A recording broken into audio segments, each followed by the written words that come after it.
नमस्कार। Vision IAS के news today के इस अंक में आप सभी का स्वागत है। इस अंक में हम आपके लिए लेकर आए हैं यूपीएससी परीक्षा की दृष्टि से महत्वपूर्ण कुछ अहम खबरें। इस अंक के साथ मैं हूं दिव्या तोमर। आइए सबसे पहले बात करते हैं इस अंक की खास खबरों के बारे में। 20वीं पशुधन गणना के आधार पर नस्ल के अनुसार पशुधन और पोल्ट्री रिपोर्ट जारी की गई। खगोलविदों ने मिल्की वे आकाशगंगा के विशाल ब्लैक होल की पहली तस्वीर ली। अंतर्राष्ट्रीय खाद्य नीति अनुसंधान संस्थान ने जलवायु परिवर्तन और खाद्य प्रणालियों पर वैश्विक खाद्य नीति रिपोर्ट 2022 जारी की। अमेरिका ने चुनो और अपनाओ आधारित इंडो पैसिफिक इकोनॉमिक फ्रेमवर्क का प्रस्ताव प्रस्तुत किया। प्रधानमंत्री ने विश्व स्वास्थ्य संगठन में सुधार पर बल दिया और आयुष मंत्रालय तथा भारतीय खाद्य संरक्षा और मानक प्राधिकरण ने आयुर्वेद आहार उत्पादों के लिए विनियम तैयार किए। और आइए अब खबरों पर विस्तार से चर्चा करते हैं। 20वीं पशुधन गणना के आधार पर नस्ल के अनुसार पशुधन और पोल्ट्री रिपोर्ट जारी की गई। ये रिपोर्ट केंद्रीय मत्स्य पालन, पशुपालन और डेयरी मंत्री ने जारी की है। रिपोर्ट में पशुधन के सुधार के महत्व को रेखांकित किया गया है, साथ ही इसकी उपयोगिता पर भी बल दिया गया है। राष्ट्रीय पशु आनुवांशिक संसाधन ब्यूरो की मान्यता के आधार पर पशुधन और कुक्कुट पक्षियों की गणना की गई है। ये गणना उनकी नस्ल के अनुसार की गई है। इस रिपोर्ट के लिए पहली बार डिजिटल मोड का उपयोग करके नस्ल के अनुसार डेटा एकत्र किया गया है। इस रिपोर्ट में कई मुख्य निष्कर्ष जारी किए गए हैं। इसमें कहा गया है कि मवेशियों की कुल आबादी में विदेशी और संकर पशुओं का योगदान लगभग 26.5% है, जबकि 73.5% देशी और वर्गहीन मवेशी हैं। गणना में विदेशी मवेशियों को ऐसे पशुओं के रूप में परिभाषित किया गया है जिनकी उत्पत्ति भारत में न होकर अन्य देशों में हुई है। वर्ष 2019 में देशी नस्ल के मवेशियों की कुल संख्या 6% घटकर 14 करोड़ 21 लाख हो गई थी। वर्ष 2012 में इनकी संख्या 15 करोड़ 12 लाख थी। वहीं दूसरी ओर विदेशी या संकर मवेशियों की संख्या वर्ष 2012 की 3 करोड़ 90 लाख से बढ़कर वर्ष 2019 में 5 करोड़ हो गई है। कुल विदेशी या संकर मवेशियों में संकर जर्सी नस्ल का योगदान सबसे ज्यादा है। वहीं कुल देशी मवेशियों में गिर, लखीमी और साहिवाल नस्लों का सर्वाधिक योगदान है। इस रिपोर्ट का महत्व ये होगा कि इस गणना से नस्ल के अनुसार पशुधन योजना को बेहतर तरीके से लक्षित करने में मदद मिलेगी। सजातीय प्रजनन यानी इन ब्रीडिंग के खतरे को कम करने में मदद मिलेगी। इससे आनुवांशिक अनुसंधान को और बढ़ावा मिलेगा। राष्ट्रीय पशु आनुवांशिक संसाधन ब्यूरो के बारे में बात करें तो इसका उद्देश्य देश के पशुधन और कुक्कुट आनुवांशिक संसाधनों की पहचान करना, लक्षणों का विश्लेषण करना, आकलन करना, संरक्षण करना और उपयोग करना है। ये हरियाणा के करनाल में स्थित है। इसकी स्थापना सितंबर 1995 में राष्ट्रीय पशु आनुवांशिक संसाधन ब्यूरो और राष्ट्रीय पशु आनुवांशिक संस्थान दोनों का विलय करके की गई थी। अगली खबर पेपर 3 के टॉपिक अंतरिक्ष विज्ञान से संबंधित है। खगोलविदों ने मिल्की वे आकाशगंगा के विशाल ब्लैक होल की पहली तस्वीर ली है। सुपर मैसिव ब्लैक होल जिसकी तस्वीर ली गई है उसका नाम सजिटेरियस ए है। इसकी तस्वीर इवेंट होराइजन टेलीस्कोप का उपयोग करके ली गई है। नई खोज आइंस्टाइन के सामान्य सापेक्षता के सिद्धांत को और ज्यादा पुष्ट करती है। इससे पहले वर्ष 2019 में किसी ब्लैक होल की पहली तस्वीर ली गई थी। ये ब्लैक होल मेसियर 87 नामक आकाशगंगा के केंद्र में था। ब्लैक होल अंतरिक्ष में एक ऐसे बिंदु को कहा जाता है जहां पदार्थ अत्यधिक संकुचित हो जाता है और ये एक ऐसा गुरुत्वाकर्षण क्षेत्र बनाता है जिससे प्रकाश भी पार नहीं हो सकता। ऐसा अनुमान लगाया गया है कि ये अलग अलग आकार के होते हैं। ये एक परमाणु जितने आकार वाले ब्लैक होल से लेकर लाखों सूर्यों से अधिक द्रव्यमान वाले ब्लैक होल तक हो सकते हैं। ब्लैक होल के 4 मुख्य प्रकार हैं: लघु, मध्यम द्रव्यमान वाले, तारे के आकार के और अति विशाल। इवेंट होराइजन अंतरिक्ष में ब्लैक होल से परे क्षेत्र है। ये एक बिना वापसी वाला बिंदु है, यानी कि इसकी सीमा को पार करने पर ब्लैक होल के गुरुत्वाकर्षण के प्रभाव से बचना असंभव है। इवेंट होराइजन टेलीस्कोप परियोजना अंतर्राष्ट्रीय सहयोग के माध्यम से विश्व के अलग अलग हिस्सों में स्थित 8 रेडियो टेलीस्कोप का एक समूह है। इसके द्वारा अंतरिक्ष से रेडियो तरंगों का पता लगाया जाता है। और आइए अब आपको ब्लैक होल के बारे में विस्तार से बताते हैं। ब्लैक होल में सिंगुलैरिटी एक पॉइंट होता है। ये ब्लैक होल का वो केंद्र है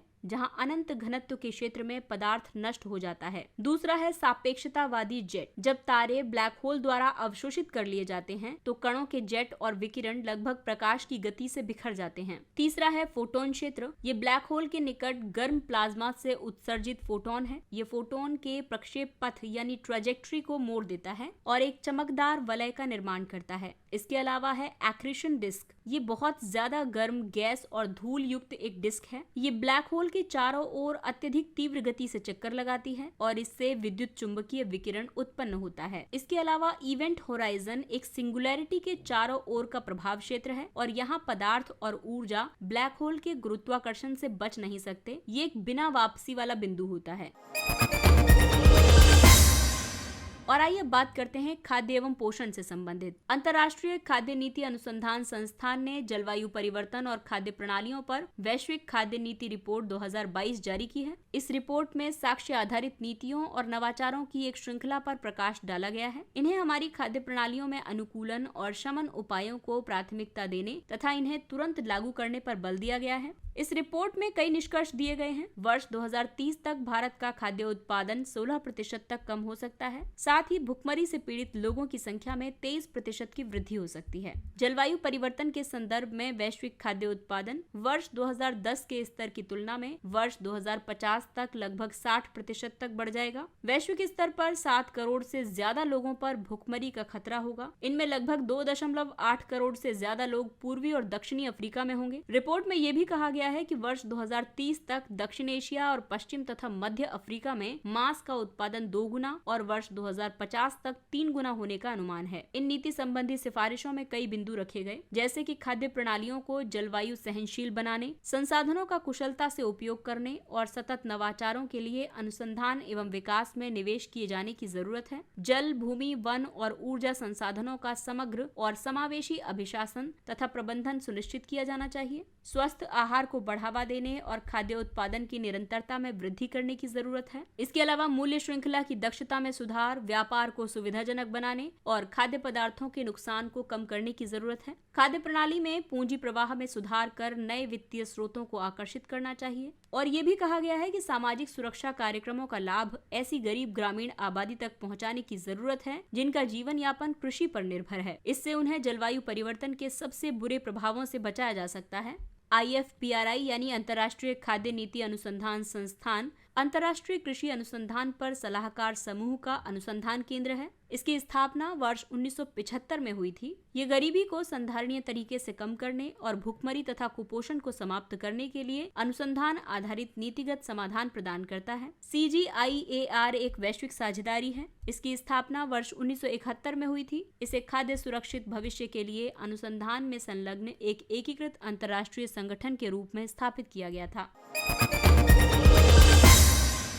अमेरिका ने चुनो और अपनाओ आधारित इंडो पैसिफिक इकोनॉमिक फ्रेमवर्क का प्रस्ताव प्रस्तुत किया है। प्रस्तावित IPEF यानी इंडो पैसिफिक इकोनॉमिक फ्रेमवर्क में सामरिक रूप से महत्वपूर्ण हिंद प्रशांत क्षेत्र के प्रति संयुक्त राज्य अमेरिका की आर्थिक प्रतिबद्धता के संबंध में किए गए प्रश्नों का बाइडेन प्रशासन द्वारा उत्तर दिया गया है। हिंद प्रशांत क्षेत्र कई पूर्व अमेरिकी राष्ट्रपतियों की नीतियों का केंद्र बिंदु रहा है। उदाहरण के लिए राष्ट्रपति बराक ओबामा की एशिया की धुरी पाइवट टू एशिया या पुनर्संतुलन की रणनीति तथा ट्रंप प्रशासन की हिंद प्रशांत के लिए रणनीतिक रूपरेखा आदि। इसके अलावा इंडो पैसिफिक इकोनॉमिक फ्रेमवर्क को अलग अलग आर्थिक मुद्दों पर वार्ता करने के लिए एक मंच के रूप में प्रस्तावित किया गया है और इन आर्थिक मुद्दों को 4 स्तंभों में बांटा गया है। पहला है निष्पक्ष और बिना अवरोध के व्यापार, दूसरा है आपूर्ति श्रृंखला की निरंतरता, तीसरा है अवसंरचना, स्वच्छता, ऊर्जा और विकार्बनीकरण तथा चौथा है कर और भ्रष्टाचार का विरोध।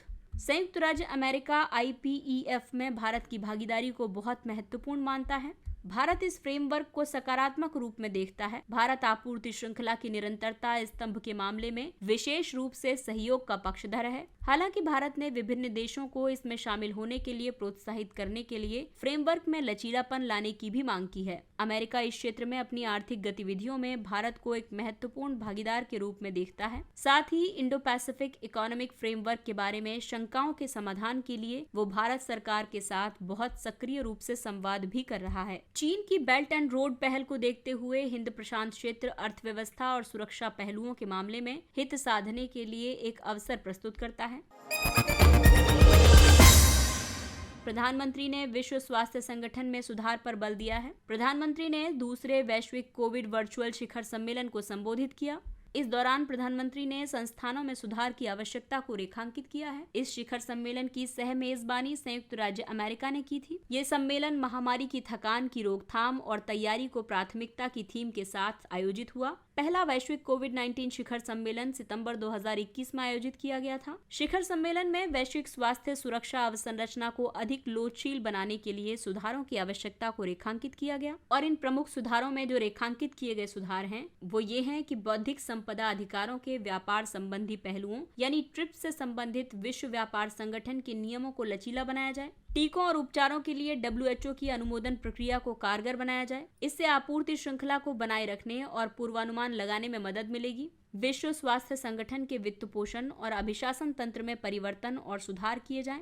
साथ ही इसके फंड के उपयोग में पारदर्शिता लाई जाए। WHO के नियमित बजट को भी बढ़ाया जाना चाहिए। इससे विकासशील देशों पर भारी वित्तीय बोझ डाले बिना मुख्य गतिविधियों को इसके बजट से ही वित्त पोषित किया जा सकेगा। अंतर्राष्ट्रीय चिंता वाली लोक स्वास्थ्य आपात स्थिति घोषित करने के लिए स्पष्ट मापदंडों के साथ उद्देश्य मानदंड तैयार किए जाएं। WHO के मुख्य कार्यों की बात करें तो ये नेतृत्व प्रदान करता है, खासकर उन मामलों में जो स्वास्थ्य के लिए जरूरी हैं। ये वहाँ भागीदारी को बढ़ावा देता है जहाँ पर संयुक्त कार्रवाई की जरूरत है। अनुसंधान एजेंडा को आकार देना और मूल्यवान ज्ञान के अनुवाद एवं प्रसार को प्रोत्साहित करना। इसके अलावा मानदंड और मानक स्थापित करना और उनके कार्यान्वयन को बढ़ावा देना तथा निगरानी करना WHO के प्रमुख कार्यों में से एक है। साथ ही नैतिक और साक्ष्य आधारित नीतिगत विकल्पों को स्पष्ट करना, तकनीकी सहायता प्रदान करना और परिवर्तन को उत्प्रेरित करना तथा सतत संस्थागत क्षमता का निर्माण करना। इसके अलावा स्वास्थ्य स्थिति की निगरानी करना और स्वास्थ्य प्रवृत्तियों का आकलन करना। अगली खबर भी स्वास्थ्य क्षेत्र से जुड़ी हुई है। आयुष मंत्रालय और भारतीय खाद्य संरक्षा और मानक प्राधिकरण ने आयुर्वेद आहार उत्पादों के लिए विनियम तैयार किए। आयुर्वेद आहार विनियम कई उद्देश्यों से तैयार किए गए हैं। गुणवत्ता वाले आयुर्वेद खाद्य उत्पादों का निर्माण सुनिश्चित करना। दूसरा है मेक इन इंडिया उत्पादों के लिए अंतर्राष्ट्रीय बाजार का विस्तार करने में मदद करना। तीसरा है आयुष प्रणाली के संरक्षक के रूप में भारत की वैश्विक स्थिति को और मजबूत करना। विनियमों की मुख्य विशेषताओं की बात करें तो आयुर्वेद आहार उत्पादों के निर्माण और विपणन में अब सख्त खाद्य सुरक्षा और मानक आयुर्वेद आहार विनियम 2022 के नियमों का पालन करना होगा। आयुर्वेद आहार के लिए पूर्व अनुमोदन की जरूरत होगी। यह अनुमोदन खाद्य सुरक्षा और मानक गैर विशिष्ट खाद्य और खाद्य सामग्री के लिए अनुमोदन विनियम 2017 के अनुसार होगा। आयुर्वेद आहार श्रेणी के लिए एक विशेष लोगो बनाया गया है। ये आयुर्वेद खाद्य उत्पादों की आसानी से पहचान करेगा और गुणवत्ता को मजबूत करेगा। आयुर्वेद आहार में शामिल नहीं होंगे आयुर्वेदिक दवाएं या प्रोप्राइटरी आयुर्वेदिक दवाएं,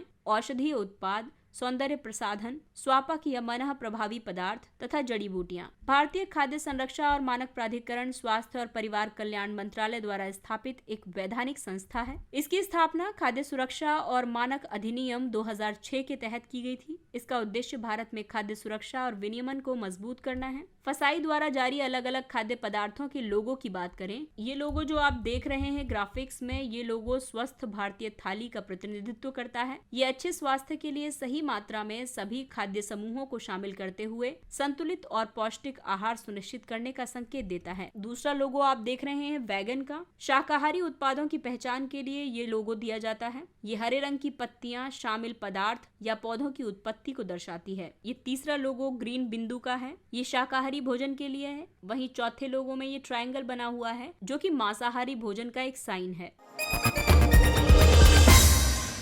आइए बात करते हैं कुछ अन्य महत्वपूर्ण सुर्खियों की। ट्रांजिट अग्रिम जमानत TAB। बॉम्बे उच्च न्यायालय ने ट्रांजिट अग्रिम जमानत के मुद्दे पर सुनवाई के लिए इस मामले को अपनी बड़ी पीठ को भेजा है। टैब यानी कि ट्रांजिट एंटीसिपेटरी बेल की मांग सामान्यतः तब की जाती है जब किसी व्यक्ति के खिलाफ किसी ऐसे राज्य में मामला दर्ज किया गया है या होने की संभावना है जो उस राज्य से अलग है जिसमें उसे गिरफ्तार किए जाने की संभावना है। ट्रांजिट जमानत का उद्देश्य व्यक्ति को जमानत प्रदान करना है। इससे वो उस राज्य में उपयुक्त अदालत से संपर्क कर सकेगा जहां पर अग्रिम जमानत के लिए मामला दायर किया गया है। ट्रांजिट एंटीसिपेटरी बेल को दंड प्रक्रिया संहिता के तहत परिभाषित या उल्लिखित नहीं किया गया है। सीआरपीसी की धारा 438 गिरफ्तारी की आशंका वाले व्यक्ति को जमानत प्रदान करने का प्रावधान करती है। उत्तरी अटलांटिक संधि संगठन यानी नाटो की सदस्यता। फिनलैंड के राजनीतिक नेतृत्व ने नाटो की सदस्यता ग्रहण करने की इच्छा व्यक्त की है। नाटो एक सैन्य गठबंधन है। इसमें उत्तरी अमेरिका के 2 और यूरोप के 28 देश मिलाकर 30 सदस्य देश शामिल हैं। इसका मौलिक उद्देश्य राजनीतिक और सैन्य साधनों द्वारा मित्र राष्ट्रों की स्वतंत्रता और संप्रभुता की रक्षा करना है। इसकी स्थापना वर्ष 1949 में उत्तरी अटलांटिक संधि पर हस्ताक्षर के द्वारा हुई थी। संधि के अनुच्छेद 5 के अनुसार यदि किसी सदस्य देश पर कोई बाहरी देश सशस्त्र हमला करता है तो इसे सभी सदस्यों के विरुद्ध हमला माना जाएगा और आवश्यकता पड़ने पर अन्य सदस्य राष्ट्र सशस्त्र बलों के साथ हमले के पीड़ित राष्ट्र की सहायता करेंगे। इसका मुख्यालय बेल्जियम की राजधानी ब्रसेल्स में है। बैंकिंग के लिए आधार कार्ड अनिवार्य है। केंद्रीय प्रत्यक्ष कर बोर्ड ने एक अधिसूचना जारी की है। इस अधिसूचना के मुताबिक किसी बैंक या डाकघर में उच्च मूल्य वाले नकद जमा या निकासी, चालू खाता खोलने तथा नकद क्रेडिट खाता खोलने के लिए पैन या बायोमेट्रिक आधार प्रस्तुत करना जरूरी होगा। इस कदम से वित्तीय प्रणाली में नकदी की आवाजाही की निगरानी करने में मदद मिलेगी। ये इस कमी को दूर करेगा कि यदि किसी व्यक्ति के पास पैन कार्ड नहीं है तो इसके जरिए कर जमा करने में उत्पन्न खामियों को दूर किया जा सकेगा। वित्त अधिनियम 2019 के मुताबिक आधार के साथ पैन के परस्पर विनिमय का प्रावधान किया गया है। कृषि और किसान कल्याण मंत्रालय ने यूएनडीपी के साथ समझौता ज्ञापन पर हस्ताक्षर किए हैं। कृषि और किसान कल्याण मंत्रालय ने कृषि, फसल बीमा और ऋण पर रणनीतिक साझेदारी के लिए संयुक्त राष्ट्र विकास कार्यक्रम के साथ समझौता ज्ञापन पर हस्ताक्षर किए हैं। इसका उद्देश्य यूएनडीपी केंद्र की महत्वाकांक्षी प्रधानमंत्री फसल बीमा योजना और किसान क्रेडिट कार्ड संशोधित ब्याज सहायता योजना के लिए तकनीकी सहायता प्रदान करेगा। प्रधानमंत्री फसल बीमा योजना प्राकृतिक आपदाओं, कीटों और बीमारियों के परिणाम स्वरूप किसी भी अधिसूचित फसल के खराब होने की स्थिति में एक फसल बीमा योजना है। किसान क्रेडिट कार्ड को पर्याप्त और समय पर ऋण सहायता प्रदान करने के लिए वर्ष 1998 में शुरू किया गया था। Skill India international centre. Varanasi में स्किल इंडिया इंटरनेशनल सेंटर विकसित किया जाएगा। इसके लिए national skill development corporation international और हिंदुस्तान पोर्ट्स प्राइवेट लिमिटेड ने एक समझौता ज्ञापन पर हस्ताक्षर किए हैं। स्किल इंडिया इंटरनेशनल केंद्र संयुक्त अरब अमीरात, कनाडा, ऑस्ट्रेलिया आदि जैसे देशों में प्रशिक्षण सुविधा आयोजित करेंगे और अंतर्राष्ट्रीय नियोक्ताओं की मांग के अनुसार प्रशिक्षण देंगे। ये केंद्र मोबिलाइजेशन, काउंसलिंग, कौशल प्रशिक्षण, प्रस्थान पूर्व ओरिएंटेशन, विदेशी भाषा प्रशिक्षण, प्लेसमेंट और आव्रजन तथा प्लेसमेंट के बाद सहयोग जैसी सेवाएं प्रदान करेंगे। युवा पर्यटन क्लब। केंद्रीय माध्यमिक शिक्षा बोर्ड ने पर्यटन मंत्रालय के साथ मिलकर अपने संबद्ध स्कूलों में युवा पर्यटन क्लब गठित करने का आह्वान किया है। इसका उद्देश्य भारतीय पर्यटन के लिए युवा राजदूतों को प्रोत्साहित और विकसित करना है। पर्यटन के ये युवा राजदूत भारत में पर्यटन की संभावनाओं के बारे में जागरूक होंगे, हमारी समृद्ध सांस्कृतिक विरासत की सराहना करेंगे और पर्यटन के प्रति रुचि और जुनून विकसित करेंगे। इस पहल से टीम वर्क, प्रबंधन, नेतृत्व आदि जैसे सॉफ्ट स्किल्स का विकास होगा। साथ ही पारिस्थितिक पर्यटन के अंगीकरण को भी प्रोत्साहन मिलेगा।